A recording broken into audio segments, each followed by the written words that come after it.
We pray for better days. Good morning students. आज से हम अपना बीए बीएससी फर्स्ट ईयर का मैथ अलजेब्रा स्टार्ट करने जा रहे हैं, जिसमें हमारा फर्स्ट जो टॉपिक है वो आपके पास है matrix. Matrix, what is the meaning of matrix. सबसे पहले तो हमें ये पता होना चाहिए कि मैट्रिक्स क्या होता है।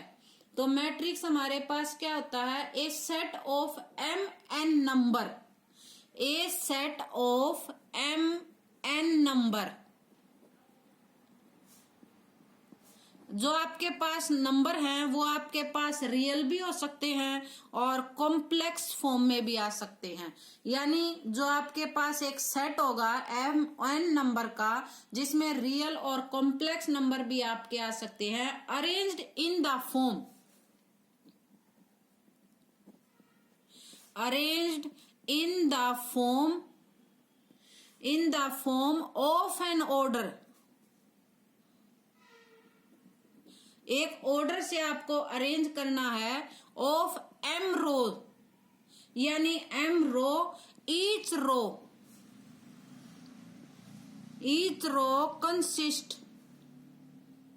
consisting of N number.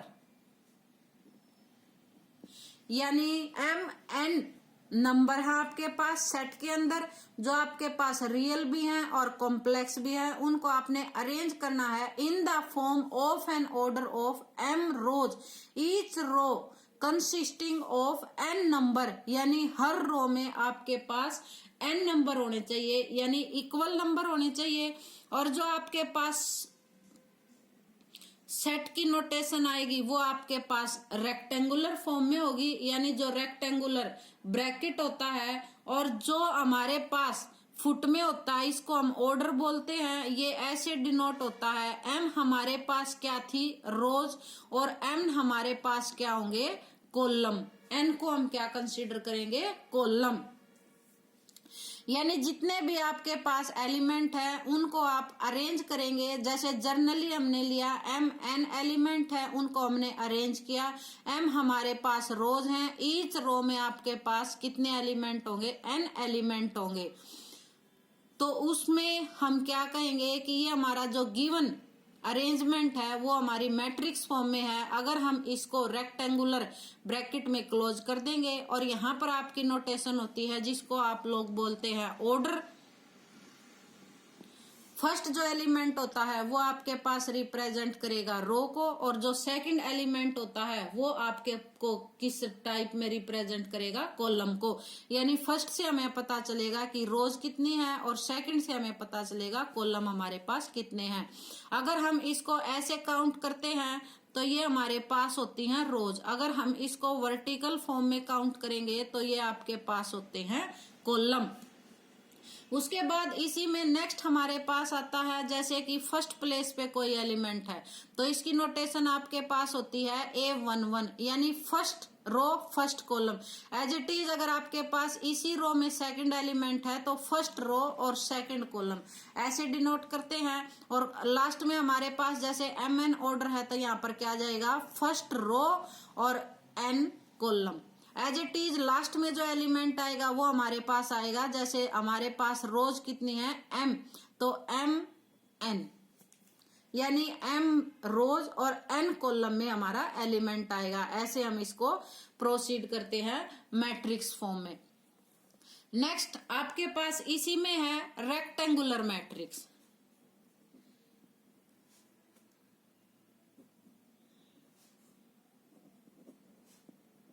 Rectangular matrix क्या होता है, जिसमें number of rows not equal to number of column, यानी रोज और कॉलम आपके पास से इक्वल नहीं होने चाहिए। वो आपके पास जैसे जर्नली जो वर्ड होता है रेक्टेंगल की शेप में आपके पास मैट्रिक्स बनना चाहिए, जैसे 2 3 5 1 2 3। इसमें रोज आपके पास 2 हैं, कॉलम आपके पास 3 हैं, तो ये आपके पास है रेक्टेंगुलर मैट्रिक्स। नेक्स्ट हमारे पास होता है स्क्वायर मैट्रिक्स। स्क्वायर मैट्रिक्स में क्या होता है, नंबर ऑफ रोज, जो भी आपके पास रोज हैं, number of row equal to number of column, दोनों आपके पास इक्वल होने चाहिए, यानी रोज और कॉलम काउंटिंग में इक्वल होने चाहिए। जैसे 2 3 1 2, कितनी रोज आपके पास 2, कॉलम कितने हैं आपके पास 2। नेक्स्ट आपके पास है रो मैट्रिक्स। रो मैट्रिक्स हमारे पास क्या होता है, जिसमें ओनली 1 रो हो आपके पास, 1 रो 1/4।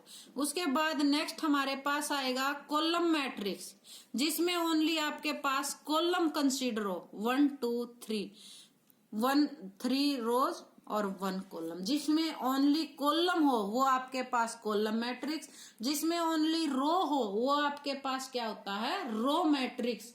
इसी में नेक्स्ट हमारे पास आएगा डायगोनल मैट्रिक्स।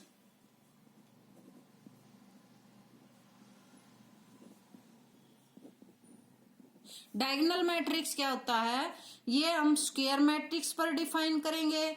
इसमें जो आपके पास डायगोनल मैट्रिक्स में जो नॉन डायगोनल एलिमेंट होते हैं वो आपके 0 होते हैं। डायगोनल एलिमेंट कौन से होते हैं, जो आपकी रोज और कॉलम इक्वल होते हैं, यानी first row first column, second row second column, third row third column. Diagonal element से नॉन डायगोनल एलिमेंट सभी के सभी हमारे पास 0 होने चाहिए, तो वो आपके पास होता है डायगोनल मैट्रिक्स। और जो मैट्रिक्स होते हैं उसकी जो जर्नली नोटेशन होती है आपके पास, वो हमेशा कैपिटल लेटर से हम डिनोट करते हैं, हमेशा आपकी नोटेशन कैपिटल लेटर से होगी। उसके बाद है स्केलर मैट्रिक्स। स्केलर मैट्रिक्स में जो हमारे पास डायगोनल मैट्रिक्स होता है, डायगोनल मैट्रिक्स के जो एलिमेंट होते हैं, डायगोनल मैट्रिक्स में सभी एलिमेंट आपके इक्वल होने चाहिए। डायगोनल मैट्रिक्स में यानी जो डायगोनल एलिमेंट है वो आपके इक्वल होंगे, तो वो आपका होता है स्केलर मैट्रिक्स। नेक्स्ट इसी में आपके पास आएगा यूनिट मैट्रिक्स। यूनिट मैट्रिक्स हमारे पास क्या होता है, जो आपके पास डायगोनल मैट्रिक्स होता है। डायगोनल मैट्रिक्स में जो डायगोनल एलिमेंट थे वो क्या थे, नॉन जीरो थे। लेकिन जो आपके पास यूनिट मैट्रिक्स आएगा, यूनिट मैट्रिक्स में डायगोनल एलिमेंट की वैल्यू ऑलवेज 1 होती है और अबव और बिलो सभी एलिमेंट 0। ये आपके पास होता है यूनिट मैट्रिक्स। इसी को हम बोल देते हैं नल मैट्रिक्स। इसी का सेकंड नेम है आपके पास नल मैट्रिक्स, और इसी को आप लोग कह सकते हो आइडेंटिटी मैट्रिक्स। ये ही आपके पास है आइडेंटिटी मैट्रिक्स, यानी यूनिट मैट्रिक्स, नल मैट्रिक्स और आइडेंटिटी मैट्रिक्स। नेक्स्ट हमारे पास आएगा triangular matrix.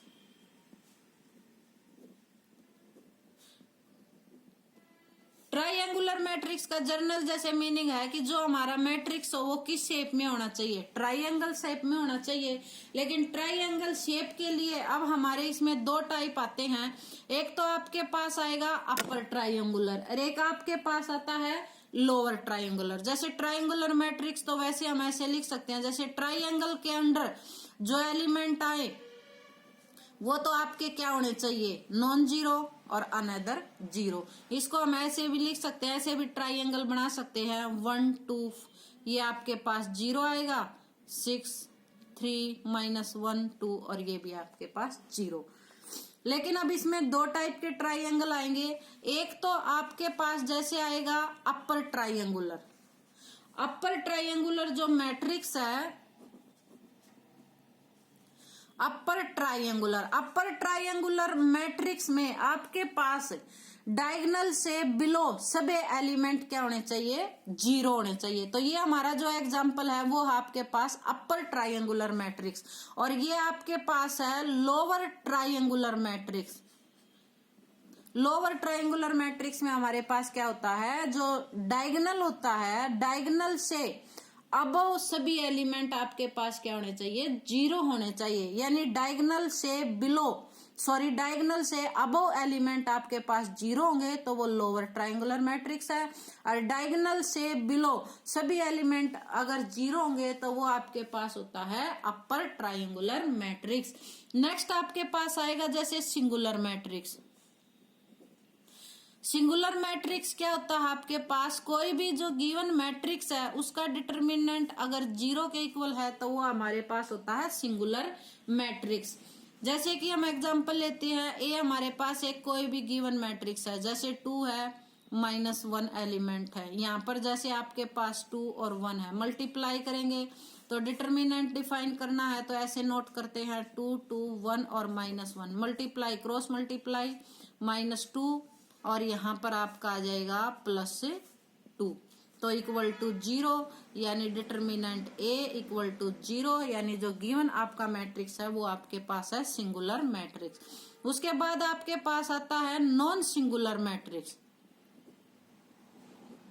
Non singular matrix, जिस मैट्रिक्स का डिटर्मिनेंट नॉट इक्वल टू 0 हो वो आपके पास होता है नॉन सिंगुलर मैट्रिक्स। एग्जाम्पल है जैसे हमारे पास हम लेते हैं 2 5 6 और 1, तो इसका डिटर्मिनेंट हम डिफाइन करेंगे तो 2 5 6 1, क्रॉस मल्टीप्लाई करेंगे 2 -30 यानी आपके पास आ गया -28 नॉट इक्वल टू 0, तो ये आपके पास है नॉन सिंगुलर मैट्रिक्स। उसके बाद नेक्स्ट इसी में आपके पास आएगा transpose. Transpose of A matrix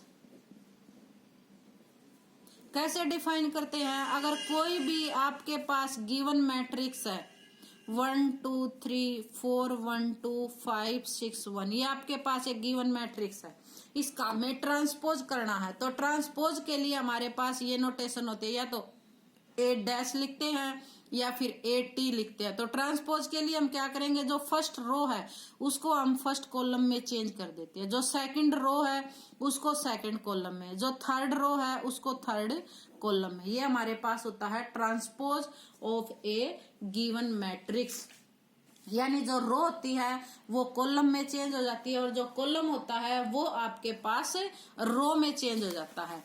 next हमारे पास आएगा इसी में है ट्रांसपोज, उससे पहले आपके पास आएगा conjugate. Conjugate of A matrix, किसी भी मैट्रिक्स का हम कंजुगेट कैसे डिफाइन करेंगे, कंजुगेट का ये सिंबल आएगा आपके पास A बार। जैसे हमारे पास कोई भी गिवन मैट्रिक्स है 2 3 3 आयोटा 5 6, ये आपके पास 5 आयोटा है। नेक्स्ट हमारे पास जैसे यहाँ पर एलिमेंट है 3 + 2 आयोटा 5 - 3 आयोटा, तो इसका हमें कंजुगेट डिफाइन करना है तो हम क्या करेंगे, जो रियल नंबर है उसको एज इट इज लिखेंगे, जो इमेजिनरी नंबर है उसके इमेजिनरी पार्ट का हम साइन चेंज कर देते हैं। यानी अगर पॉजिटिव है तो हम पॉजिटिव साइन लगाएंगे, अगर ना सॉरी पॉजिटिव है तो नेगेटिव लगाएंगे, और अगर नेगेटिव है तो हम पॉजिटिव साइन में उसको चेंज कर देते हैं। ये आपके पास होता है conjugate of A matrix. Next आपके पास आएगा transpose. Transpose conjugate of A matrix, यानी ट्रांसपोज भी करना है आपको और कंजुगेट भी करना है। दिस का सिंबल दिस होता है A थीटा, इसको ओपन करेंगे तो ऐसे ओपन कर सकते हैं A ट्रांसपोज और उसके बाद उसका कंजुगेट, या ऐसे लिख सकते हैं कंजुगेट और फिर इसका ट्रांसपोज, दोनों की वैल्यू आपके पास इक्वल आएंगी। जैसे हमारे पास गिवन मैट्रिक्स है दिस 2 3 + 2 आयोटा 5 आयोटा 1 0 -4 आयोटा, ये ऑलवेज जो भी हमने अलग अलग डिफाइन किए हैं, जैसे आपके पास है scalar matrix, diagonal matrix, singular, non singular, triangular, ये आपके सभी के सभी ऑलवेज स्क्वायर मैट्रिक्स पर ही डिफाइन होते हैं। ये है आपके पास मैट्रिक्स, तो इसका हमें ट्रांसपोज करना है। ट्रांसपोज के लिए पहले ट्रांसपोज कंजुगेट करना, पहले मैं इसका ट्रांसपोज करती हूँ। ट्रांसपोज में क्या था, जो हमारी फर्स्ट रो है उसको मैं फर्स्ट कॉलम में चेंज कर दूंगी, जो मेरी सेकंड रो है उसको हम सेकंड कॉलम में चेंज कर देंगे, और जो हमारी थर्ड रो है उसको हम थर्ड कॉलम में चेंज कर देंगे। उसके बाद इसका कंजुगेट निकालना है, यानी ट्रांसपोज का कंजुगेट हमें डिफाइन करना है। जो रियल पार्ट है वो एज इट इज रहेगा, जो इमेजिनरी पार्ट जो कॉम्प्लेक्स नंबर में है उसके इमेजिनरी पार्ट का हमें साइन चेंज कर देंगे। यही था आपके पास कंजुगेट में कि जो पॉजिटिव है उसको नेगेटिव बना दो और जो नेगेटिव है उसको पॉजिटिव बना दो, ओनली कॉम्प्लेक्स नंबर के इमेजिनरी पार्ट को। जैसे हमने ऐसे किया, इसको आप पहले ऐसे भी कर सकते हैं, पहले इसका कंजुगेट करें और फिर उसका ट्रांसपोज कर दे तो भी दोनों की वैल्यू आपके पास इक्वल आएगी, आप चेक कर सकते हैं। तो ये हमारी कुछ डेफिनेशन थी मैट्रिक्स से related, what is the meaning of matrix. उसके बाद उसके डिफरेंट टाइप हमने डिस्कस किए, और इससे नेक्स्ट क्लास में हम अपना नेक्स्ट टॉपिक डिस्कस करेंगे।